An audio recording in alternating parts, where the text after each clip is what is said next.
Hello everyone, welcome to the study with Mayank. मैं हूं आपका मयंक। हम लोग एक बार फिर से क्लास 6 NCERT पॉलिटी की MCQ सीरीज स्टार्ट कर रहे हैं। इस बार की सीरीज में हमने अधिक से अधिक प्रश्न शामिल किए हैं ताकि आपकी तैयारी और बेहतर तरीके से हो सके। साथ ही इस बार की सीरीज में आपको CTET के जो PYQ हैं यानी प्रीवियस ईयर के जो क्वेश्चन हैं वो भी देखने को मिलेंगे।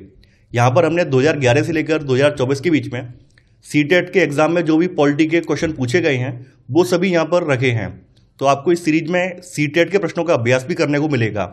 तो आज आपका यहाँ पर अध्याय पहला है। यहाँ पर हम लोग विविधता की समझ से संबंधित प्रश्नों को देखेंगे। तो चलिए स्टार्ट करते हैं आज का वीडियो। देखते हैं हमें क्या क्या डिस्कस करना है यहाँ पर। आज का पहला प्रश्न है, निम्न में से कौन से विविधता के पहलू हैं? खान पान, पहनावा, भाषा, उपरोक्त सभी। देखिए, विविधता के पहलुओं में खान पान, पहनावा, भाषा, धर्म, संस्कृति ये सभी आ जाते हैं। तो आंसर है आपका डी वाला यानी उपरोक्त सभी। दूसरा प्रश्न है, जाति व्यवस्था किसका उदाहरण है? विविधता का, असमानता का, राष्ट्रीयता का, समृद्धता का। जाति व्यवस्था, असमानता या फिर गैर बराबरी का उदाहरण है। तो आंसर होगा आपका बी वाला। तीसरा प्रश्न है, केरल में उगाया जाने वाला प्रमुख उत्पाद कौन सा है? कपास, मसाले, ऊन, मक्का। केरल जो है मसालों के उत्पादन के लिए फेमस है। यहाँ पर काली मिर्च, लौंग, इलायची इत्यादि मसालों का बड़ी मात्रा में उत्पादन किया जाता है। तो इसी वजह से ये मसाले के लिए फेमस है। तो यहाँ पर आपका सही आंसर है बी वाला यानी कि मसाले। चौथा प्रश्न है, झारखंड के आदिवासी एक दूसरे को अभिवादन में कहते हैं नमस्ते, वड़क्कम, जोहार, राम राम। जैसा कि आप लोग जानते हैं, प्रत्येक संस्कृति में अभिवादन का जो तरीका होता है वो अलग अलग होता है। जैसे अगर हम नॉर्थ इंडिया की बात करें तो नॉर्थ इंडिया में अमूमन लोग नमस्ते कहते हैं या राम राम कहते हैं। तो नॉर्थ इंडिया में आपको राम राम या नमस्ते का चलन देखने को मिलेगा। ऐसे साउथ में वड़क्कम, और जो आदिवासी कल्चर है जिसमें कि झारखंड, MP या फिर छत्तीसगढ़, उड़ीसा के आदिवासी समुदाय आ जाते हैं, इसमें जोहार कहा जाता है। यानी यहाँ के झारखंड के जो आदिवासी हैं एक दूसरे को अभिवादन में जोहार कहते हैं। तो सही आंसर है सी वाला। पांचवा प्रश्न है, उस धर्म का नाम बताइए जो लद्दाख के रास्ते तिब्बत पहुंचा। जैन धर्म, हिंदू धर्म, बौद्ध धर्म, ईसाई धर्म। देखिए, बौद्ध धर्म जो है ये लद्दाख के रास्ते तिब्बत पहुंचा था। लद्दाख से तिब्बत की ओर जाने वाले व्यापारी जो हैं इसको अपने साथ लेकर गए हैं। तो सही आंसर है यहां पर सी वाला। छठवां प्रश्न है, किसी देश की रिक्त स्थान विशेषताएं उसके रीति रिवाज, धर्म, संगीत और यहां तक के नृत्य भी हैं। नस्लीय, रूढ़िवादी, भौगोलिक, सांस्कृतिक। देखिए, किसी देश की सांस्कृतिक विशेषताएं उसके रीति रिवाज, धर्म, संगीत और यहां तक के नृत्य भी हैं। तो सही आंसर है आपका डी वाला। सातवां प्रश्न है, लद्दाख कैसा क्षेत्र है? ठंडा रेगिस्तान, घना वन क्षेत्र, गर्म रेगिस्तान, तटीय क्षेत्र। लद्दाख भारत का शीत मरुस्थल है यानी ये ठंडा रेगिस्तान है। तो आंसर है आपका ए वाला। आठवां प्रश्न है, सर्वधर्म समभाव किससे संबंधित है? सांस्कृतिक विविधता, जलवायु विविधता, धार्मिक विविधता, नस्ली विविधता। सर्वधर्म समभाव का अर्थ है कि सभी धर्मों का सम्मान करना या आदर करना। तो ये जो है सांस्कृतिक विविधता से संबंधित है। तो सही आंसर है आपका ए वाला। नौवां प्रश्न है, चीना वला क्या है? एक व्यापारिक जहाज, एक वाद्य यंत्र, एक ऐतिहासिक स्थल या मछली पकड़ने का जाल। देखिए, केरल में मछली पकड़ने के लिए जो जाल इस्तेमाल किए जाते हैं उसे चीना वला कहा जाता है और ये चीनी जालों से हुबहू मिलते हैं। तो ये मछली पकड़ने का जाल है। तो आंसर है आपका डी वाला। चीना चट्टी से क्या आशय है? मुद्रण की विशिष्ट तकनीक, एक विशेष प्रकार का बर्तन, एक व्यापारिक केंद्र, एक वार्षिक उत्सव। देखिए, केरल में लोग एक विशेष प्रकार का तलने वाला बर्तन इस्तेमाल करते हैं जिसको चीना चट्टी कहा जाता है। तो चीना चट्टी जो है एक विशेष प्रकार का बर्तन है। तो सही आंसर है बी वाला। 11वां प्रश्न है, भारत के संदर्भ में केरल की अवस्थिति है पश्चिम, उत्तर पश्चिम, दक्षिण पूर्व, दक्षिण पश्चिम। आप लोगों ने भारत का नक्शा देखा होगा। मैं यहाँ पर आपको एक बार प्रायद्वीपीय भारत का नक्शा बनाकर दिखा देता हूँ। जैसा कि आप देख पा रहे हैं, आपके प्रायद्वीपीय भारत का नक्शा है और केरल जो है यहाँ पे पड़ता है। आप लोगों को दिशाओं का ज्ञान तो होगा। सबसे ऊपर जो है नॉर्थ होता है, नीचे साउथ है, इधर ईस्ट है और इधर वेस्ट है। तो केरल की अगर अवस्थिति देखें तो केरल इस साइड में पड़ रहा है, तो केरल जो है साउथ वेस्ट में पड़ेगा, यानी कि दक्षिण पश्चिम में पड़ेगा। तो सही आंसर है आपका डी वाला। 12वां प्रश्न है, केसर सागा किस देश का महत्वपूर्ण ग्रंथ है? Thailand, Tibet, Myanmar, Japan. Kesar Saga जो है तिब्बत का महत्वपूर्ण ग्रंथ है और इसे भारत के लद्दाख रीजन में वहाँ के जो स्थानीय लोग हैं, जिसमें कि बौद्ध और मुसलमान दोनों शामिल हैं, ये इसको स्थानीय स्तर पर इसको गाते भी हैं, इस पर नाटक भी खेलते हैं। तो यहाँ पर आपका सही आंसर है बी वाला। 13वां प्रश्न है, तिब्बती ग्रंथ केसर सागा को भारत के किस क्षेत्र के लोग गाते हैं और उस पर नाटक खेलते हैं? कश्मीर, लद्दाख, बिहार, मिजोरम। तो लद्दाख के लोग, जिसमें कि वहाँ के बौद्ध और मुसलमान दोनों शामिल हैं, इस ग्रंथ को स्थानीय भाषा में गाते हैं और इस पर नाटक खेलते हैं। तो सही आंसर है आपका बी वाला। 14वां प्रश्न है, निम्नलिखित में से किसे छोटा तिब्बत कहा जाता है? हिमाचल प्रदेश, सिक्किम, लद्दाख, उत्तराखंड। देखिए, लद्दाख जो रीजन है, चूंकि यहाँ पर तिब्बत की जैसी यहाँ पे भाषा है, धर्म है और वैसा ही कुछ कुछ कल्चर है, इसी वजह से लद्दाख को जो है छोटा तिब्बत भी कहा जाता है। तो यहाँ पर आपका सही आंसर है सी वाला। 15वां प्रश्न है, निम्न में से कौन सा गैर बराबरी या असमानता का रूप नहीं है? अमीरी गरीबी, जाति व्यवस्था, छुआछूत, मातृभाषा। अमीरी गरीबी, जाति व्यवस्था, छुआछूत, ये सभी गैर बराबरी या असमानता का रूप हैं, जबकि मातृभाषा जो है ये असमानता का रूप नहीं है। तो यहां पर आपका सही आंसर है डी वाला। 16वां प्रश्न है, केरल में निम्न में से किन मसालों की प्रचुरता है? लौंग, काली मिर्च, इलायची, उपरोक्त सभी। देखिए, केरल में लौंग, काली मिर्च, इलायची, इन सभी मसालों का उत्पादन बहुतायत में होता है। इसी वजह से केरल को जो है स्पाइस गार्डन ऑफ इंडिया भी कहा जाता है। तो सही आंसर है यहां पर डी वाला, यानी कि उपरोक्त सभी। 17वां प्रश्न है, लद्दाख के लोगों का इस्लाम धर्म से परिचय करीब कितने वर्ष पूर्व हुआ था? 400 साल, 900 साल, 700 साल, 600 साल। करीब 400 साल पहले लद्दाख के लोगों का इस्लाम धर्म से परिचय हुआ था। तो सही आंसर है यहां पर ए वाला। 18वां प्रश्न है, लद्दाख जम्मू कश्मीर के किस हिस्से में बसा है? उत्तरी हिस्से में, दक्षिणी हिस्से में, पश्चिमी हिस्से में, पूर्वी हिस्से में। देखिए, आप लोगों को भारत का मैप तो ऊपर से याद होगा, कुछ इस तरह से मैप है ना, इस तरह से कुछ मैप है। तो कश्मीर रीजन यहाँ पड़ता है और लद्दाख वाला रीजन यहाँ पड़ता है। तो जैसा कि आप लोग दिशाओं को जानते हैं कि ये पूरब दिशा है, ये पश्चिम दिशा है। तो यहाँ पर ही कश्मीर से अगर लद्दाख को देखेंगे तो कश्मीर से लद्दाख जो है इसके पूर्व में पड़ता है। तो यहाँ पर आपका सही आंसर है डी वाला, यानी कि पूर्वी हिस्से में।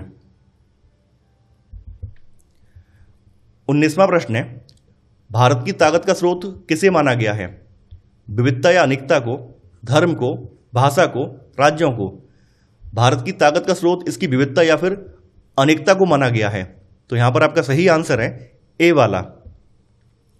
20वां प्रश्न है, 3 बच्चों द्वारा बनाए गए चित्र अलग अलग होंगे, यह बात क्या दर्शाती है? एकता को, विविधता को, भेदभाव को, या इनमें से कोई नहीं। देखिए, हर व्यक्ति की क्षमताएं अलग अलग होती हैं, उसकी रुचियां अलग अलग होती हैं। तो 3 बच्चे अगर अलग अलग चित्र बना रहे हैं, ये बात विविधता को दर्शाती है। तो सही आंसर है यहां पर बी वाला। 21वां प्रश्न है, लद्दाख के लोग किस धर्म के अनुयायी हैं? बौद्ध धर्म के, इस्लाम धर्म के, या ए और बी दोनों धर्मों के, या ईसाई धर्म के। तो जैसा कि आप लोग जानते हैं कि लद्दाख में 2 धर्मों को मानने वाले लोग रहते हैं, जिसमें कि बौद्ध धर्म और इस्लाम धर्म को मानने वाले लोग यहाँ पर निवास करते हैं। तो सही आंसर है आपका सी वाला, यानी ए और बी दोनों धर्मों के। 22वां प्रश्न है, प्राचीन भारतीय समाज में गैर बराबरी किसने पैदा की? सती प्रथा ने, अंग्रेजी भाषा ने, आश्रम व्यवस्था ने, या जाति प्रथा ने। देखिए, प्राचीन भारतीय समाज को अगर उठाकर देखें तो उसमें मूलतः गैर बराबरी जो है जाति प्रथा ने क्रिएट की थी। तो यहां पर आपका सही आंसर है डी वाला, यानी जाति प्रथा। 23वां प्रश्न है, विविधता का क्या अर्थ है? भिन्नता, अलग अलग, अनेकता या उपरोक्त सभी। विविधता के तीनों ही अर्थ हैं, यानी इसको भिन्नता, अलग अलग या अनेकता के रूप में इसको देखा जाता है। तो यहां पर आपका सही आंसर है डी वाला, यानी उपरोक्त सभी। 24वां प्रश्न है, निम्नलिखित में से कौन सा क्षेत्र पश्मीना ऊन का उत्पादन करता है? राजस्थान, गुजरात, लद्दाख, पंजाब। भारत में पश्मीना ऊन का उत्पादन जो है लद्दाख रीजन में होता है। तो यहां पर आपका सही आंसर है सी वाला। 25वां प्रश्न है, पश्मीना ऊन प्राप्त किया जाता है बकरी से, घोड़ों से, भैंस से, भेड़ से। पश्मीना ऊन एक खास किस्म की बकरी होती है जो कि चांगथांगी बकरी है। तो चांगथांगी बकरी जो है इससे ये ऊन प्राप्त की जाती है।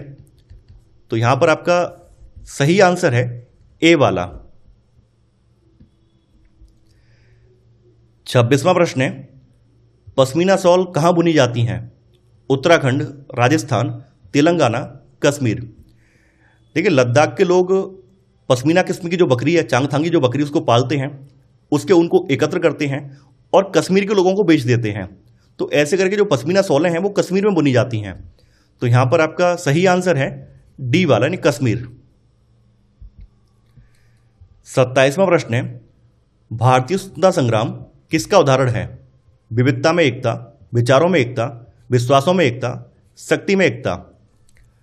देखिए, जैसा कि आप लोग जानते हैं, भारतीय स्वतंत्रता संग्राम के दौरान भारतीय समाज के हर वर्ग ने उसमें बढ़ चढ़ के हिस्सा लिया था, चाहे वो किसी भी जात के हों, किसी भी धर्म के हों, उनकी कैसी भी पृष्ठभूमि हो, अमीर हों या गरीब हों, सब ने बढ़ चढ़ के हिस्सा लिया था। तो भारतीय स्वतंत्रता संग्राम जो है ये विविधता में एकता का उदाहरण है। तो सही आंसर है यहां पर ए वाला। 28वां प्रश्न है, सांस्कृतिक आधार पर लोगों के बीच अंतर को क्या कहते हैं? जलवायु विविधता, सांस्कृतिक विविधता, नस्ली विविधता, धार्मिक विविधता। सांस्कृतिक आधार पर लोगों के बीच अंतर को सांस्कृतिक विविधता कहा जाता है। तो सही आंसर है आपका बी वाला। 29वां प्रश्न है, अपने यात्रा वृत्तांत में किस यात्री ने केरल के मुसलमानों के जीवन का वर्णन किया? Al Biruni, Ibn Battuta, Marco Polo, Abdul Razzaq. देखिए, जैसा कि आप लोग जानते हैं, इब्न बतूता मोरक्को का यात्री था और इसने केरल की यात्रा की थी। तो अपने यात्रा वृत्तांत रेहला में, इसका यात्रा वृत्तांत जो है रेहला या रेहला कहा इसको कहा जाता है, इसमें इसने केरल के मुसलमानों का वर्णन किया है। तो सही आंसर है यहां पर बी वाला, यानी इब्न बतूता। 30वां प्रश्न है, वास्को डिगामा का भारत आने का मुख्य उद्देश्य क्या था? ईसाई धर्म का प्रचार, भारत पर राजनीतिक अधिकार पाना, यूरोप और भारत के बीच सीधा समुद्री व्यापार मार्ग खोजना, भारत की संस्कृति का अध्ययन करना। देखिए, वास्को डिगामा का भारत आने का जो मेन रीजन था वो यूरोप और भारत के बीच सीधा समुद्री व्यापार मार्ग खोजने का था। तो यहां पर आपका सही आंसर है सी वाला। इसके अलावा आप लोग जानते ही होंगे कि वास्को डिगामा जो है पहली बार भारत में 1498 ईस्वी को केरल के कालीकट तट पे पहुंचा था। 31वां प्रश्न है, केरल और लद्दाख किस तरह से भिन्न हैं? भौगोलिक विशेषताएं, ऐतिहासिक विशेषताएं, ए और बी दोनों, या इनमें से कोई नहीं। देखिए, केरल और लद्दाख दोनों की ही अलग अलग भौगोलिक विशेषताएं हैं। जहां लद्दाख जो है भारत के उत्तर में पहाड़ी रीजन में बसा हुआ क्षेत्र है, वहीं जो केरल है ये भारत के दक्षिण पश्चिम में एक ओर से समुद्र से घिरा हुआ और एक साइड में इसके पहाड़ियां अवस्थित हैं। दोनों के ही अपने ऐतिहासिक अनुभव हैं। दोनों ही क्षेत्रों को अरब और चीन से आने वाले व्यापारियों ने प्रभावित किया है। तो यहां पर आपका सही आंसर है सी वाला, यानी ए और बी दोनों। 32वां प्रश्न है, असमानता या गैर बराबरी क्या है? एक बिंदु या तरीका जिसमें लोग भिन्न होते हैं, रूप या फैशन जैसे तरीकों से लोगों के बीच अंतर, जब आकार और आकृति की दृष्टि से वस्तुएं समान नहीं होती, जब लोगों के पास समान संसाधन या अवसर नहीं होते। जैसा कि आप लोग जानते हैं कि असमानता या गैर बराबरी तब आती है जब लोगों के पास समान संसाधन या समान अवसर नहीं मिलते, तो लोगों के बीच में असमानता फैलती है या फिर गैर बराबरी उत्पन्न होती है। तो सही आंसर है यहां पर डी वाला। 33वां प्रश्न है, ओणम का प्रसिद्ध त्यौहार कहां मनाया जाता है? तमिलनाडु, केरल, पंजाब, कर्नाटक। देखिए, ओणम जो है केरल राज्य का प्रमुख त्यौहार है और यह त्यौहार जो है हिंदू धर्म की एक पौराणिक कथा है जिसमें राजा बलि और भगवान विष्णु के 52 अवतार की चर्चा की गई है, उससे जुड़ा हुआ यह त्यौहार है। तो यहां पर आपका सही आंसर है बी वाला। 34वां प्रश्न है, नौका दौड़ केरल के किस त्यौहार का महत्वपूर्ण हिस्सा है? ओणम, दिवाली, ईद, पोंगल।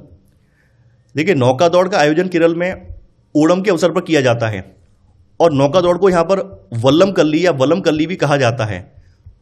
कई बार पूछा जाता है केरल की नौका दौड़ को क्या कहा जाता है, इसको वल्लम कल्ली भी कहा जाता है। तो यहां पर आपका सही आंसर है ए वाला। 35वां प्रश्न है, भारत के राष्ट्रगान की रचना किसने की? महात्मा गांधी, बंकिम चंद्र चटर्जी, भगत सिंह, रविन्द्रनाथ टैगोर। जैसा कि आप लोग जानते हैं, रविन्द्रनाथ टैगोर भारत के राष्ट्रगान जनगण मन के रचयिता हैं और भारत का राष्ट्रगान भारत की विविधता को प्रदर्शित करते हुए एकता और अखंडता को प्रतिबिंबित करता है। तो यहां पर आपका सही आंसर है डी वाला। 36वां प्रश्न है, जलियांवाला बाग नरसंहार कहां हुआ था? भटिंडा, लुधियाना, चंडीगढ़, अमृतसर। जलियांवाला बाग नरसंहार जो है ये 13 अप्रैल 1919 को ये घटना घटित हुई थी और ये पंजाब के अमृतसर में घटना घटित हुई थी। तो यहां पर आपका सही आंसर है डी वाला। 37वां प्रश्न है, निम्नलिखित में से किसे भारत में ईसाई धर्म लाने का श्रेय दिया जाता है? टॉमस रो, संत Thomas, Vasco da Gama, Isa Masih. Isa Masih के धर्मदूत संत थॉमस लगभग 2000 साल पहले केरल में आए थे, तो इन्हें ही भारत में ईसाई धर्म लाने का श्रेय दिया जाता है। तो यहां पर आपका सही आंसर है बी वाला। 38वां प्रश्न है, नीचे दिए गए कूट का प्रयोग करते हुए सही विकल्प का चयन कीजिए। कथन, भारत विविधताओं का देश है। कारण, भारत में विभिन्न भाषाएं, खान पान, रीति रिवाज व सांस्कृतिक विविधता है। देखिए, यहाँ पर कथन बिल्कुल सही है कि भारत विविधताओं का देश है। रीजन ये है कि हमारे यहाँ पर विभिन्न भाषाएं बोली जाती हैं, हर व्यक्ति का खान पान अलग है, यानी स्टेट वाइज आप देखेंगे तो खान पान में भी भिन्नता है, रीति रिवाज अलग हैं और सांस्कृतिक भिन्नता भी हमें देखने को मिलती है। तो यहाँ पर कथन और कारण दोनों ही सही हैं और आर ए की सही व्याख्या भी करता है। तो आंसर होगा यहाँ पर ए वाला। 39वां प्रश्न है, भारत विविधताओं का देश है, हमें भारत में विविधता किन किन रूपों में दिखाई देती है? भाषाई एवं खान पान के रूप में, धार्मिक एवं सांस्कृतिक रूप में, अमीर एवं गरीब के रूप में, जाति व्यवस्था के रूप में। देखिए, हमारे यहाँ भारत में विविधता जो है ये भाषाई और खान पान के रूप में है, धार्मिक एवं सांस्कृतिक रूप में है, अमीर और गरीब के रूप में और जाति व्यवस्था के रूप में। ये असमानता या गैर बराबरी के रूप है, न कि विविधता के रूप। तो यहां पर आपका सही आंसर होगा ए वाला, यानी केवल 1 और 2। 40वां प्रश्न है, जाति व्यवस्था के संदर्भ में निम्नलिखित कथनों पर विचार कीजिए। इस व्यवस्था में समाज को अलग अलग समूहों में बांटा गया। इस बंटवारे का आधार था कि लोग किस तरह का काम करते हैं। लोग जिस जाति में पैदा होते थे उसे बदल सकते थे। आपको यहां बताना है कौन सा कथन सही है। देखिए, यहां पर पहला वाला सही है कि इस व्यवस्था में समाज को अलग अलग समूहों में बांटा गया और इस बंटवारे का आधार यह था कि लोग किस तरह का काम करते हैं। लोग जिस तरह का काम करते थे वही उनकी जाति बन गई। देखिए, लोग जिस जाति में पैदा होते थे उसे आजीवन बदल नहीं सकते थे। तो यहां पर आपका तीसरा वाला गलत हो जाएगा। यहां पर केवल 1 और 2 सही है, तो सही आंसर है आपका बी वाला, केवल 1 और 2। 41वां प्रश्न है, निम्नलिखित कथनों में से कौन सा कथन असत्य है? पुराने समय में यात्राएं खेती और बसने के लिए नई जमीन की तलाश में या फिर व्यापार के लिए की जाती थी। किसी क्षेत्र की विविधता पर उसके ऐतिहासिक पृष्ठभूमि का कोई प्रभाव नहीं पड़ता। जब पुरानी संस्कृति और नई संस्कृति में आदान प्रदान होता है तो एक मिश्रित संस्कृति उभरती है। पृथ्वी पर पाई जाने वाली विभिन्न भौगोलिक स्थितियां भी विविधता को संपोषित करती हैं। देखिए, यहाँ पर ए वाला बिल्कुल सही है कि पुराने समय में जो यात्राएं होती थी वो खेती और बसने के लिए या नई जमीन की तलाश करने के लिए या फिर व्यापार करने के लिए की जाती थी।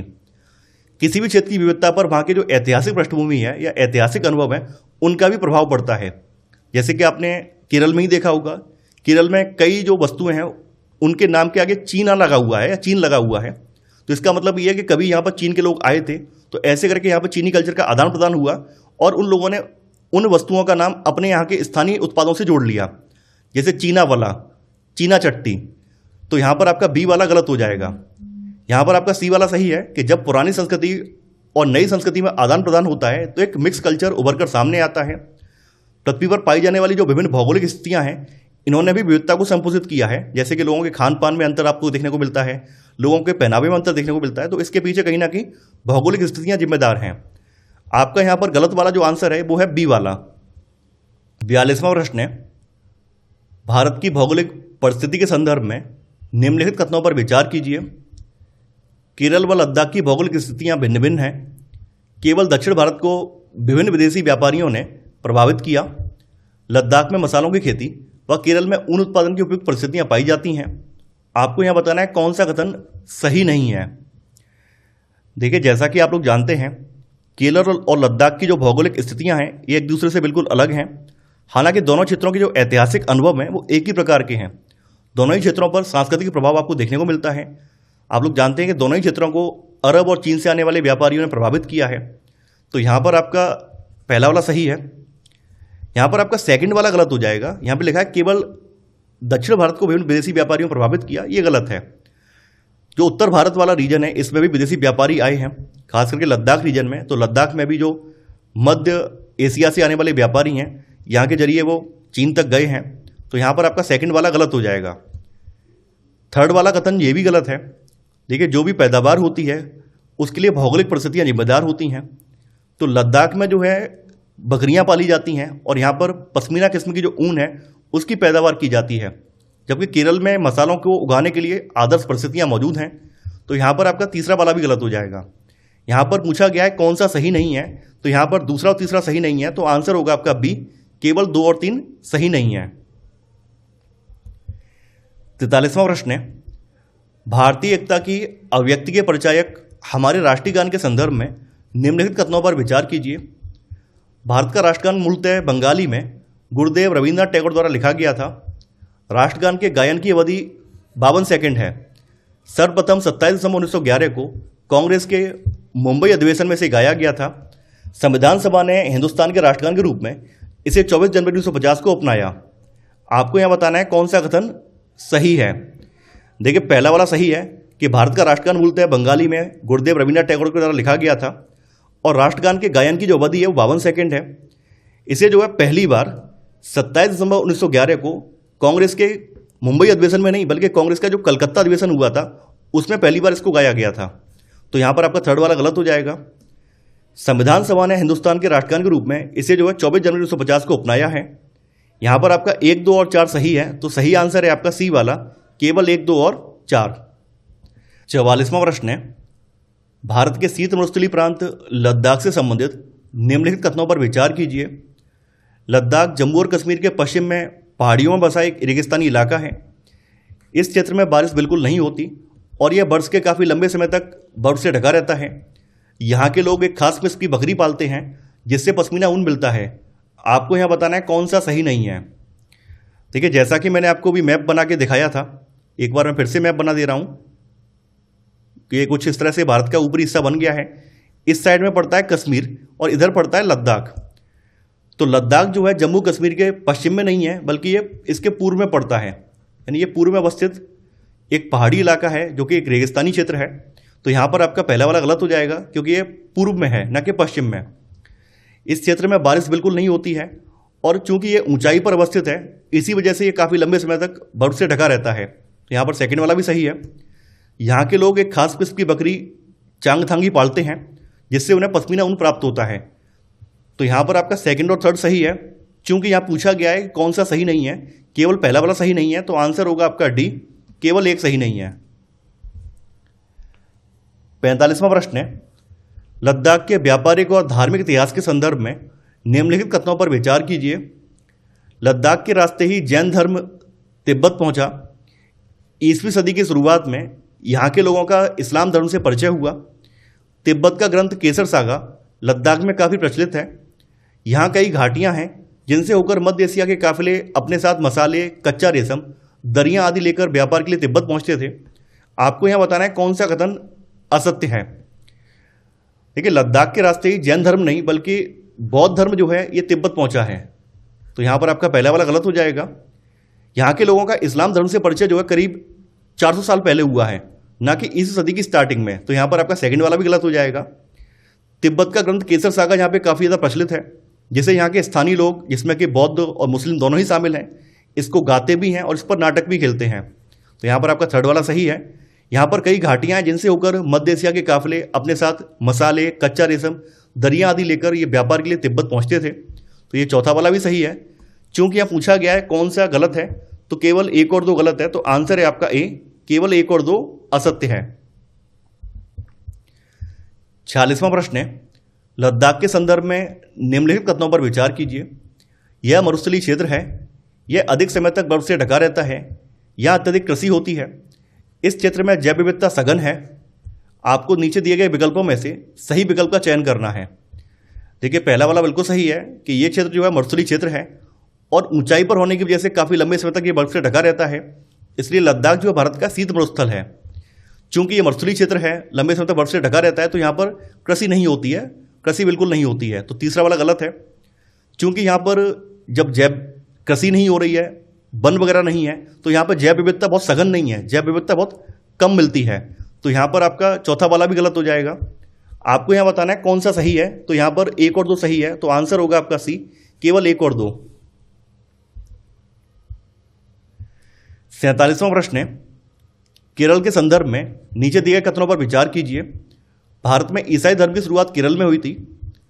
केरल की जमीन चावल की कृषि के लिए अत्यंत उपयोगी है। पोंगल केरल में मनाया जाने वाला त्यौहार है। आपको बताना है यहाँ पर कौन सा कथन सत्य है। करीब 2000 साल पहले ईसा मसीह के धर्मदूत संत थॉमस यहाँ पर आए थे, तो यहीं से ईसाई धर्म की शुरुआत भारत में हुई है, तो यहाँ पर पहला वाला सही है। केरल की जो अवस्थिति है, एक तरफ जैसा कि आप जानते हैं केरल के एक तरफ, मैं मैप फिर से बना के दिखा दे रहा हूँ, तो ये केरल पड़ता है, इसके एक तरफ जो समुंदर है और दूसरी तरफ यहाँ पे पहाड़ियाँ हैं। और जैसा कि आप लोग जानते हैं, आपने पढ़ा भी होगा कि भारत में सबसे पहले मानसून का जो आगमन होता है वो केरल राज्य में ही होता है। तो यहाँ पर उपयुक्त जलवायु होने की वजह से, उपयुक्त जमीन होने की वजह से यहाँ पर चावल की खेती सबसे ज़्यादा होती है। तो केरल की ज़मीन जो है चावल की खेती के लिए अत्यंत उपयोगी है। ओणम जो है केरल का प्रमुख त्यौहार है, यहाँ का प्रमुख त्यौहार जो है ओणम है। पोंगल जो है ये तमिलनाडु का त्यौहार है, यानी ये तमिल लोगों का त्यौहार है, ना कि मलयाली लोगों का। तो यहाँ पर आपका थर्ड वाला गलत हो जाएगा। यहाँ पर केवल 1 और 2 सही है, तो सही आंसर है आपका ए, यानी केवल 1 और 2। 48वां प्रश्न है, केरल के व्यापारिक और धार्मिक इतिहास के संदर्भ में निम्नलिखित में से कौन सा कथन गलत है। सबसे पहले अरबी एवं यहूदी व्यापारी केरल आए। ईसा मसीह के धर्मदूत संत थॉमस 2000 साल पहले यहाँ पर आए। फाहियान ने अपने यात्रा वृत्तांत में यहाँ के मुसलमानों के जीवन का विवरण लिखा है। चीन के व्यापारी भी केरल आए, इसलिए यहाँ पर बहुत सी वस्तुओं के नाम के प्रारंभ में चीना शब्द लगा हुआ है। देखिए यहाँ पर पहला वाला सही है कि सबसे पहले अरबी और यहूदी व्यापारी केरल आए थे, और ईसा मसीह के जो धर्मदूत हैं संत थॉमस, ये करीब 2000 साल पहले केरल में आए थे। देखिए फाहियान यहाँ पर नहीं आया है, बल्कि जो मोरक्को का यात्री है इब्न बतूता, तो इब्न बतूता ने यहाँ की यात्रा की है, यानी इब्न बतूता जो है यहाँ पर घूमने आया है और उसने अपने यात्रा वृत्तांत रेहला में यहाँ के मुसलमानों के जीवन का वर्णन किया है। तो यहाँ पर सी वाला गलत हो जाएगा।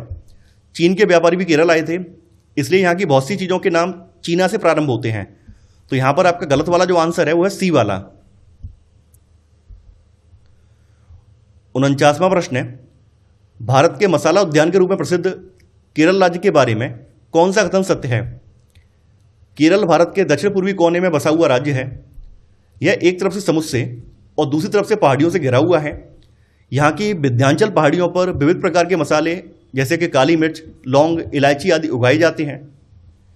देखिए मैं एक बार फिर से प्रायद्वीपीय भारत का मैप बना के दिखा रहा हूँ आपके सामने। ये प्रायद्वीपीय भारत का मैप है, आप देख पा रहे हैं। केरल जो है यहाँ पे पड़ता है। आप लोग जानते हैं दिशाएं, आप जानते हैं, ये ऊपर नॉर्थ है, ये साउथ है, इधर ईस्ट है और इधर वेस्ट है। तो केरल जो है, केरल की जो अवस्थिति है ये साउथ वेस्ट कॉर्नर में है, जबकि साउथ ईस्ट कॉर्नर में तमिलनाडु पड़ता है। साउथ ईस्ट कॉर्नर में जो है तमिलनाडु राज्य है। तो केरल जो है भारत के दक्षिण पूर्वी कोने में नहीं, बल्कि दक्षिण पश्चिमी कोने में पड़ता है। दक्षिण पूर्वी कोने में तमिलनाडु है। तो यहाँ पर आपका पहला वाला गलत हो जाएगा। एक तरफ से समुद्र से घिरा हुआ है और दूसरी तरफ इसके पहाड़ियाँ हैं, ये सह्याद्री की पर्वतमालाएं यहाँ तक आती हैं। तो यहाँ पर आपका सेकंड वाला सही है। विंध्याचल की जो पहाड़ियाँ हैं ये मध्य भारत में पाई जाती हैं, ना कि केरल में। तो थर्ड वाला यहाँ पे गलत हो जाएगा। यहाँ पर जो सह्याद्री की पहाड़ियाँ हैं, जिनमें कि खास करके कार्डमम हिल्स है, वायनाड की पहाड़ियाँ हैं, ये जो पहाड़ियाँ हैं ये मसालों के उत्पादन के लिए फेमस हैं। तो यहाँ पर आपका थर्ड वाला भी गलत हो जाएगा, क्योंकि यहाँ लिखा हुआ है विंध्याचल पहाड़ियाँ। विंध्याचल पहाड़ियाँ जो मध्य भारत में पड़ती हैं, ना कि केरल में। तो यहाँ पर 1 और 3 गलत है। केवल पूछा गया है कौन सा सही है, तो बी वाला सही है, तो केवल दूसरा वाला सत्य है। 50वां प्रश्न है, भारत की खोज किसकी पुस्तक है? Sardar Vallabh Bhai Patel, Mahatma Gandhi, Motilal Nehru, Jawaharlal Nehru. Discovery of India जो पुस्तक है ये जवाहरलाल नेहरू की पुस्तक है। तो यहां पर आपका सही आंसर है डी वाला। अब यहां से हम लोग सीटेट में आए हुए प्रीवियस ईयर के क्वेश्चनों को देखेंगे। तो 51वां प्रश्न है, निम्न में से कौन सा विविधता को बढ़ावा देता है? अपने गांव जाना, रेलगाड़ी में यात्रा करना, अपनी मातृभाषा में बोलना या अपने त्योहारों को मनाना। देखिए, व्यक्तियों के द्वारा अपनी मातृभाषा में बोलना ये विविधता को बढ़ावा देता है, क्योंकि विभिन्न क्षेत्रों की जो बोलियां होती हैं इनके बीच में अंतःक्रिया होती है। तो यहां पर आपका सही आंसर है सी वाला। 52वां प्रश्न है, जैसा कि आप देख पा रहे हैं कई बार पूछा गया है, 2016, 19, 21, 23, 24 तक में पूछा गया है। भारतीय राष्ट्र राज्य का वर्णन करने के लिए विविधता में एकता मुहावरा इन राष्ट्रीय नेताओं में से किसने दिया? महात्मा गांधी, बाल गंगाधर तिलक, सरदार वल्लभ भाई पटेल, पंडित जवाहरलाल नेहरू। देखिए, भारत का वर्णन करने के लिए विविधता में एकता या अनेकता में एकता जो मुहावरा है, इसका निर्माण पंडित जवाहरलाल नेहरू ने किया था। इन्होंने इसका जिक्र जो है अपनी पुस्तक भारत की खोज में किया है। तो यहां पर आपका सही आंसर है डी वाला। 53वां प्रश्न है, विविध समाज के संदर्भ में निम्नलिखित कथनों में से कौन सा सही है? जिसमें संस्कृति और सत्ता में विभिन्नताएं मिलती हों, जिसमें भाषा, धर्म और संस्कृति में समानताएं होती हों, जिसमें भाषा, संस्कृति और धर्म में विभिन्नताएं और समानताएं पाई जाती हों, वह समाज जिसमें भाषा, धर्म और संस्कृति में विभिन्नताएं और समानताएं पाई जाती हों। देखिए, विविध समाज का अर्थ है कि एक ऐसा समाज जिसमें भाषा, संस्कृति और धर्म में विभिन्नताएं भी हों और कुछ कुछ समानताएं भी हों। तो यहां पर आपका सही आंसर होगा सी वाला। 54वां प्रश्न है, संविधान बनाने वालों ने यह उद्घोषणा करते हुए कि भारत के लोगों के लिए किसी भी एक भाषा, धर्म या संस्कृति को मानना बाध्य नहीं होगा, यह किस मूल्य को बढ़ावा देने का प्रयास किया था? एकता, समानता, विविधता, बंधुत्व। जैसा कि आप लोग जानते हैं कि भारतीय संविधान जो है विकास प्रक्रिया के परिणाम के साथ साथ संविधान सभा के द्वारा बनाया गया था, और उस समय भारत में विभिन्न भाषाएं, धर्म, संस्कृतियां मौजूद थीं। इसी विविधता से प्रभावित होकर भारत की जो संविधान सभा ने एक ऐसे संविधान की रचना की जिसमें कि विविधता के तत्व समाहित थे। तो यहां पर आपका सही आंसर होगा सी वाला।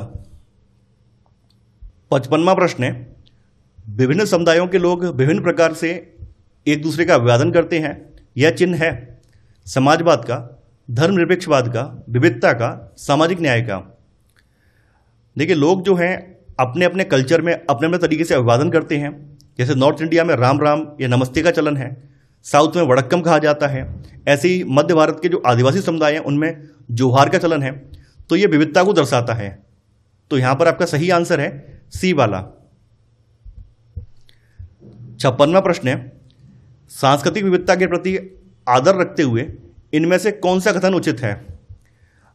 अरुणाचल प्रदेश की महिलाएं मेखलार सादोर पहनती हैं, मणिपुर में महिलाएं फनेक पहनती हैं, गुजरात में महिलाएं फेरन पहनती हैं, कश्मीर में महिलाएं लंगा बोनी पहनती हैं। देखिए, ये मोस्ट इंपॉर्टेंट प्रश्न है, न केवल सीटेट के पॉइंट ऑफ व्यू से बल्कि आपकी यूपीएससी और पीसीएस के पॉइंट ऑफ व्यू से बहुत ज़्यादा इंपॉर्टेंट प्रश्न है। अरुणाचल प्रदेश की महिलाएं नहीं बल्कि असम की जो महिलाएं हैं, नहीं असम प्रांत की जो महिलाएं हैं, ये मेखलार सादोर नाम की ड्रेस पहनती हैं। तो यहाँ पर आपका ए वाला गलत हो जाएगा। मणिपुर में महिलाएं जो है फनेक नामक एक स्कर्ट नुमा ड्रेस होती है उसको पहनती हैं। तो यहाँ पर आपका बी वाला सही है। कश्मीर में फेरन पहना जाता है। कश्मीर की जो महिलाएं हैं, न कि गुजरात की महिलाएं, तो जो कश्मीर राज्य है, कश्मीर राज्य की महिलाएं जो हैं ये फेरन पहनती हैं। तो यहाँ पर आपका सी वाला भी गलत हो जाएगा। लंगा बोनी जो है ये साउथ इंडिया की महिलाएं पहनती हैं, यानी जिसमें कि तमिलनाडु, केरल, आंध्र प्रदेश, तेलंगाना, इन राज्यों की महिलाएं जो है लंगा बोनी पहनती हैं, ना कि कश्मीर की महिलाएं। तो यहाँ पर आपका केवल और केवल बी वाला सही है, तो सही आंसर है 56 का बी वाला।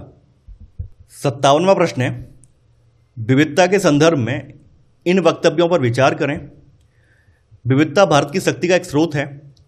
भारत की विविधता में एकता है। विविधता भेदभाव का स्रोत भी हो सकती है। भौगोलिक, ऐतिहासिक और भौगोलिक कारक विविधता लाते हैं। आपको बताना है यहाँ पर कौन सा विकल्प सही है। तो यहाँ पर पहला वाला सही है, विविधता भारत की शक्ति का एक स्रोत है।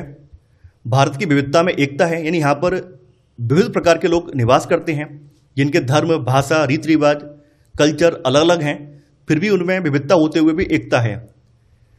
विविधता जो है कई बार अगर इसको सही दिशा ना मिले तो कई बार भेदभाव को भी जन्म देती है। तो यहाँ पर आपका थर्ड वाला भी सही है। भौगोलिक, ऐतिहासिक और भौगोलिक कारक ये विविधता लाते हैं। इसका एग्जाम्पल केरल और लद्दाख है।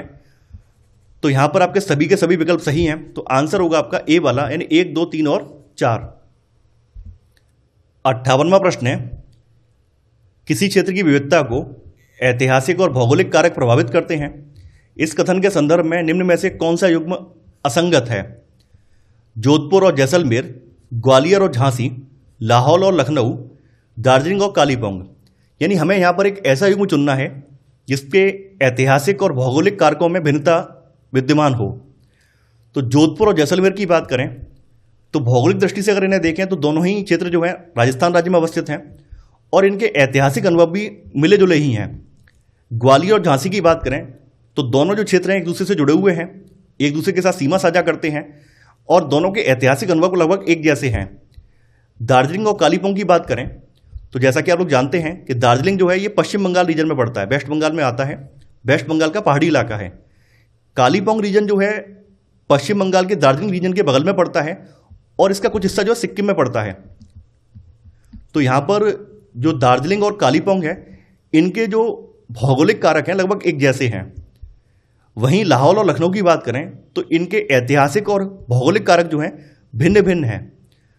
लखनऊ की अगर हम बात करते हैं तो लखनऊ जहाँ पर गंगा के मैदान में बसा हुआ एक क्षेत्र है और इसका इतिहास जो है नवाबों के खानदान से जुड़ा हुआ है, इसी वजह से इसको जो है नवाबी नगरी भी कहा जाता है। वहीं लाहौल और स्पीति की बात करें तो लाहौल और स्पीति अपनी ऊंची पर्वतमाला की वजह से बाकी दुनिया से कटा हुआ है। रोहतांग दर्रा जो है लाहौल और स्पीति को कुल्लू घाटी से अलग करता है और इसकी जो पूर्वी सीमा है तिब्बत से लगती है। तो लाहौल और लखनऊ के जो अनुभव हैं या ऐतिहासिक और भौगोलिक कारक हैं इनमें भिन्नता मौजूद है। तो ये जो युग्म है ये असंगत है। तो यहां पर आपका सही आंसर होगा सी वाला। 59वां प्रश्न है, निम्नलिखित में से कौन सा चलन विविधता की स्वीकार्यता की तरफ संकेत करता है? महिलाओं को सार्वजनिक वाहनों जैसे कि टैक्सियों, तिपहियों और बसों को चलाने के लिए प्रोत्साहित करना, आत्म सहायता गुट बनाना जिनमें केवल महिलाएं हों और वो भी कुछ समुदायों से, कुछ समुदायों के लोगों को जमीन और दूसरी संपत्तियां खरीदने की अनुमति देना, त्योहारों को मनाने के लिए एक पार्क उन लोगों के लिए सुरक्षित रखना जो आसपास के इलाकों में रहते थे। देखिए, जैसा कि आप लोग जानते हैं कि हमारे यहाँ पर महिला और पुरुष में भेदभाव किया जाता है। कुछ ड्राइविंग के जो काम होते हैं, ये प्रोफेशनल ड्राइविंग के जो काम होते हैं वो हमारे भारत में खास करके पुरुष करते हैं। महिलाओं को उसमें बहुत ज़्यादा वरीयता नहीं दी जाती है। तो महिलाओं को जो सार्वजनिक वाहन है यानी पब्लिक ट्रांसपोर्ट के जो वाहन है जैसे टैक्सी हैं, तिपहियाँ हैं, इनको चलाने के लिए प्रोत्साहित करना ये विविधता को बढ़ावा देता है। वहीं जो आत्म सहायता गुट बनाना जिसमें केवल महिलाएं हों और वो भी कुछ समुदायों की, ये विविधता को बढ़ावा नहीं देता है, क्योंकि यहाँ पे बोला गया है कि केवल महिलाएं हों और वो भी कुछ समुदायों की। पूरे समुदायों की बात नहीं हो रही, पूरे भारत की बात नहीं, बल्कि कुछ समुदायों की बात हो रही है। तो ये विविधता को प्रदर्शित नहीं करता है।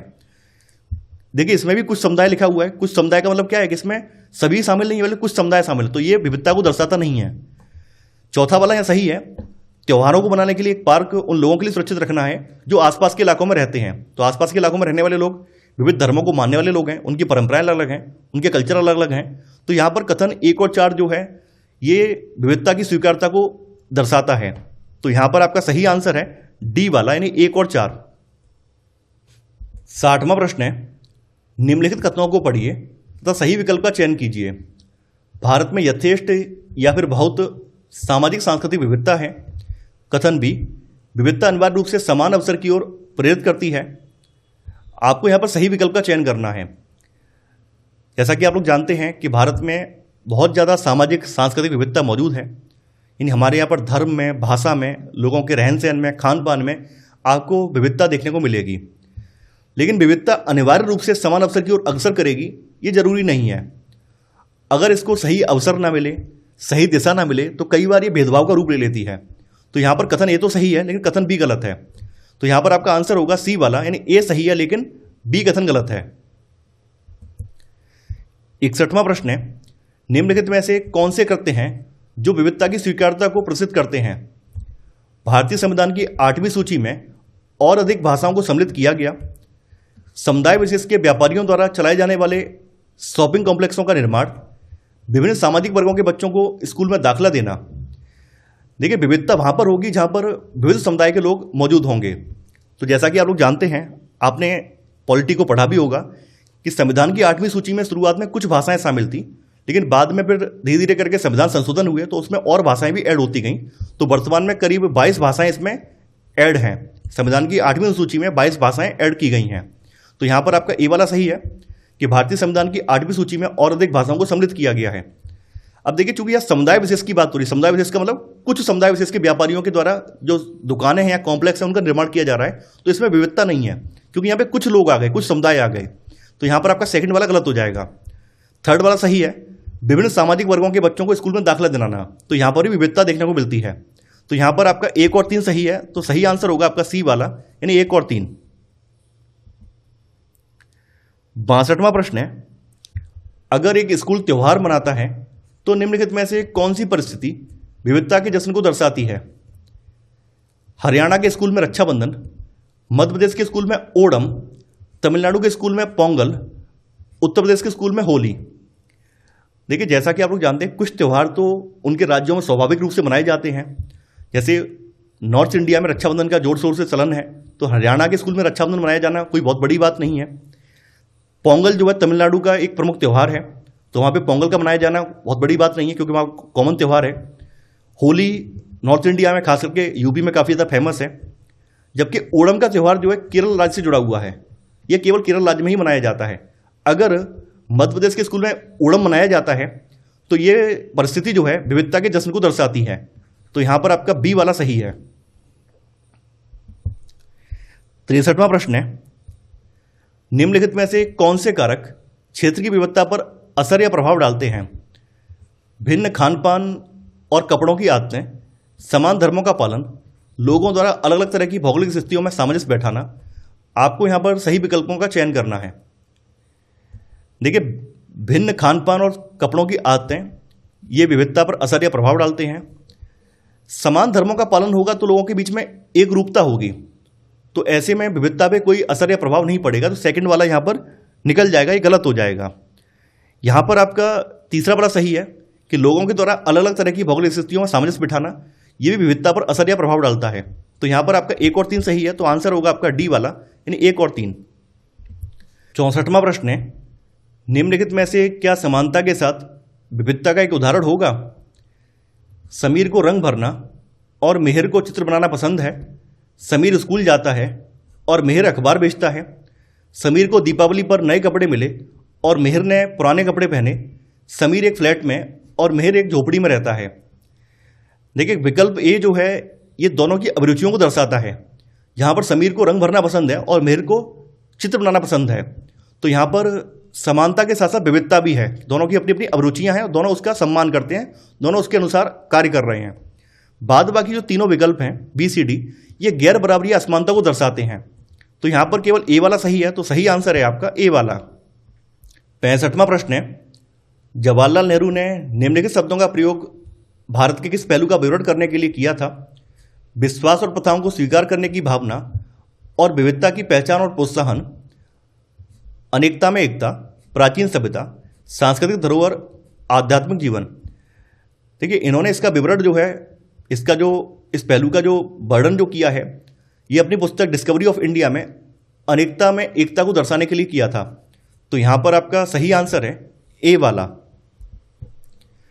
66वां प्रश्न है, एक रूपी समाज में किस चीज की कमी पाई जाती है? समानता, समरूपता, समांगता या एक रूपता, विविधता। देखिए, एक रूपी जो समाज होता है जहां पर धर्म, भाषा, लोगों के रीति रिवाज एक जैसे होते हैं, उसमें विविधता की कमी पाई जाती है। तो सही आंसर है आपका डी वाला। 67वां प्रश्न है, निम्नलिखित में से क्या विविधता नहीं बल्कि असमानता का एक उदाहरण है? धर्म का अंतर, मातृभाषा का अंतर, आर्थिक स्तर का अंतर, खाद्य संबंधी आदतों का अंतर। देखिए, धर्म का अंतर, मातृभाषा का अंतर या खाद्य संबंधी आदतों का अंतर ये विविधता का उदाहरण है, जबकि आर्थिक स्तर का अंतर जो है ये असमानता या फिर गैर बराबरी का उदाहरण है। तो आपका सही आंसर होगा सी वाला। 68वां प्रश्न है, निम्नलिखित को भारत की विविधता का हिस्सा माना गया है। लोगों के विवाह करने के भिन्न भिन्न तरीके। झारखंड में लोग एक दूसरे का अभिवादन करने के लिए जोहार का प्रयोग करते हैं। विभिन्न संस्कृतियां लोगों के जीवन को प्रभावित करती हैं। राष्ट्र के चिन्ह या प्रतीक विविधता को दर्शाते हैं। आपको यहाँ पे बताना है कौन सा कथन आपका सही है। तो जैसा कि आप लोग जानते हैं कि भारत में लोगों के जो विवाह करने के तरीके भिन्न भिन्न होते हैं। झारखंड में जो आदिवासी समुदाय के लोग हैं एक दूसरे का अभिवादन जोहार कह के करते हैं। विभिन्न संस्कृतियां लोगों के जीवन को प्रभावित करती हैं। राष्ट्र के चिन्ह जैसे कि आपका राष्ट्रगान ये विविधता को दर्शाता है, क्योंकि यहाँ पर भारत के जो विभिन्न क्षेत्र हैं उनका जिक्र किया गया है, पंजाब, सिंध, गुजरात, मराठा करके। तो यहाँ पर राष्ट्र के जो चिन्ह हैं जैसे कि राष्ट्रगान ये विविधता को दर्शा रहे हैं। तो यहाँ पर आपके सभी के सभी विकल्प सही हो जाएंगे। तो आंसर होगा आपका डी वाला, यानी कि 1, 2, 3 और 4। 69वां प्रश्न है, निम्नलिखित में से क्या विविधता का एक वैध उदाहरण नहीं है? एक गांव में अलग अलग समुदाय के लोग हैं जो अलग अलग धर्मों का पालन करते हैं। एक गांव में अलग अलग जाति के लोग हैं जिन्हें पदानुक्रमित तरीके से देखा जाता है। एक गांव में एक सार्वजनिक स्थान है जहां अलग अलग त्योहारों को मनाया जाता है। एक गांव में कई लोग हिंदी बोलते हैं, कुछ अंग्रेजी बोलते हैं और वे सब अक्सर सामान्य वार्तालाप करते हैं। तो यहाँ पे बताना है इसमें कौन सा विविधता का उदाहरण नहीं है। तो यहाँ पर ए वाला है कि एक गांव में अलग अलग समुदाय के लोग रहते हैं जो अलग अलग धर्मों का पालन करते हैं। एक गांव में एक सार्वजनिक स्थान है जहाँ पर अलग अलग त्योहारों को लोग मनाते हैं। एक गांव में कुछ लोग हिंदी बोलते हैं, कुछ अंग्रेजी बोलते हैं, लेकिन फिर भी वो लोग आपस में सामान्य वार्तालाप करते हैं। ये भी विविधता का उदाहरण है। वहीं एक गांव के भीतर अलग अलग जाति के लोग हैं जिन्हें पदानुक्रमित तरीके से देखा जाता है। पदानुक्रमित का मतलब क्या है? उसमें से कुछ निचली जाति के हैं, कुछ मध्य जाति के, मध्यम वर्गीय जाति में आते हैं, कुछ उच्च जाति में आते हैं। ये पदानुक्रमित तरीका बोला जाता है। तो जाति प्रथा जो है गैर बराबरी या असमानता का रूप है, इसको विविधता में काउंट नहीं किया जाता है। तो यहाँ पर आपका बी वाला गलत हो जाएगा। तो सही आंसर है आपका बी वाला। 70वां प्रश्न है, निम्नलिखित में से क्या विविधता नहीं बल्कि भेदभाव का एक उदाहरण है? एक अपार्टमेंट में कुछ परिवार होली का त्यौहार मनाते हैं तो कुछ क्रिसमस। एक स्कूल में कुछ बच्चे कुर्सियों पर बैठते हैं और कुछ को जमीन पर बिठाया जाता है। एक बाजार में कुछ विक्रेता मछली बेचते हैं तो कुछ फल। एक गली में कुछ घर सफ़ेद रंग के हैं तो कुछ पीले। तो यहाँ पे बताना है कौन सा विविधता है और कौन सा भेदभाव का रूप है। तो एक अपार्टमेंट में कुछ परिवार होली का त्यौहार मनाते हैं, कुछ क्रिसमस, ये विविधता को दर्शाता है। वहीं एक स्कूल में कुछ बच्चे कुर्सियों पर बैठते हैं और कुछ को जमीन पर बिठाया जाता है, ये भेदभाव का रूप है। यानी ऐसा करने के पीछे रीजन ये है कि लोग पूर्वाग्रह से ग्रसित हैं, कुछ को जो है उच्च मानते हैं, कुछ को निम्न मानते हैं। इसी वजह से कुछ बच्चों को जो है कुर्सियों पर बैठाते हैं और कुछ को जमीन पर बैठाते हैं। तो यहाँ पे बी वाला गलत हो जाएगा। सी वाला सही है कि एक बाजार में कुछ विक्रेता मछली बेचते हैं, कुछ फल, ये विविधता का रूप है। और एक गली में कुछ घर सफ़ेद रंग के हैं, कुछ पीले, ये भी विविधता का रूप है। तो यहाँ पे जो गलत वाला आंसर है वो है बी वाला। 71वां प्रश्न है, रिक्त स्थान एक स्थिति का संदर्भ देती है जहाँ किसी व्यक्ति के पास वे संसाधन और अवसर नहीं होते जो अन्य व्यक्तियों को उपलब्ध हैं। बेदखली, सोपानकी, विविधीकरण, असमानता। देखिए, असमानता एक स्थिति का संदर्भ देती है जहां किसी व्यक्ति के पास वे संसाधन और अवसर नहीं होते जो अन्य व्यक्तियों को उपलब्ध होते हैं। तो यहां पर आपका सही आंसर है डी वाला। 72वां प्रश्न है, विविधता कुछ नया और अलग लेकर आती है। सजातीय जनसंख्या के कारण, संस्कृतियों के परस्पर मिश्रण के कारण, आनुवांशिक रचना के कारण, समानताओं और समान लक्षणों के कारण। देखिए, विविधता कुछ नया और अलग लेकर आती है, यह संस्कृतियों के परस्पर मिश्रण के कारण लेकर आती है। तो सही आंसर है बी वाला। 73वां प्रश्न है, रिक्त स्थान के कारण लद्दाख को छोटा तिब्बत भी कहते हैं। भौगोलिक समीप्य, धार्मिक समानता, समान भोजन, भाषाई समानता। आपको यहाँ पर सही विकल्प का चयन करना है। देखिए, मैं यहाँ पर वही आंसर बताऊंगा जो कि सीटेट की ऑफिशियल आंसर की में है। तो सीटेट की ऑफिशियल आंसर की में भौगोलिक समीप को इसका सही विकल्प नहीं माना गया है। यानी उनका कहना यह है कि लद्दाख जो है तिब्बत से भौगोलिक समीपता नहीं रखता है बल्कि दूरी पर है, जबकि धार्मिक समानता, समान भोजन, भाषाई समानता, ये सभी जो पहलू हैं ये लद्दाख और तिब्बत में सेम हैं। तो यहाँ पर आपका सही आंसर होगा बी वाला, यानी कि 2, 3 और 4। ठीक है, सीटेट जनवरी 2024 की जो ऑफिशियल आंसर की है उसमें इसका उत्तर यही दिया गया है, तो वही मैंने यहाँ पर आपको बताया है। तो सही आंसर है आपका बी वाला, यानी 2, 3 और 4। 74वां प्रश्न है, निम्नलिखित प्रश्न या टिप्पणियां आपने अपनी कक्षा के विद्यार्थियों से प्राप्त की हैं। इनमें से कौन सा प्रश्न विद्यार्थी के गरीबी व असमानता के मुद्दे पर आलोचनात्मक दृष्टि को प्रतिबिंबित करता है? ऐसा क्यों है कि विलासकारें और भिखारी दोनों को हम ट्रैफिक सिग्नल पर देख पाते हैं? गरीब लोग अपनी जीवन स्थिति सुधारने के लिए और अधिक मेहनत क्यों नहीं करते? भारत कब विकसित होगा और गरीबी से मुक्त होगा? सरकार गरीबों को मुफ्त सामान क्यों देती है? क्या यह उन्हें आलसी नहीं बना देगा? देखिए, यहाँ पर गरीबी और असमानता के मुद्दे पर जो आलोचनात्मक दृष्टिकोण है ये तब आएगा जब बच्चे कंपेयर करेंगे कि भाई ट्रैफिक सिग्नल पर हमें एक और विलासी कारें दिख रही हैं और वहीं ट्रैफिक सिग्नल पर भिखारी भी भीख मांग रहे हैं। तो यहाँ पर ए वाला विकल्प सही होगा, तो सही आंसर है आपका ए वाला। तो ये था हमारा आज का वीडियो। आई होप आपको आज का वीडियो पसंद आया होगा। आप लोग इस वीडियो को लाइक और शेयर करना बिल्कुल नहीं भूलेंगे। इसके अलावा अब आपको NCERT पॉलिटी के कोई भी नोट्स बनाने की आवश्यकता नहीं है। आप लोग हमारे टेलीग्राम चैनल से जुड़कर वहाँ से नोट्स को परचेज कर सकते हैं। उसमें आपको पॉलिटी के नोट्स के साथ साथ जो अभ्यास प्रश्नों की ये सीरीज है वो भी साथ में देखने को मिल जाएगी, जिससे कि आपके समय की बचत होगी और आप कम समय में ज़्यादा तैयारी भी कर पाएंगे। तो मैं आशा करता हूँ कि आपको सीरीज पसंद आ रही होगी। तो आज के लिए इतना ही। Thanks for watching. जय हिंद।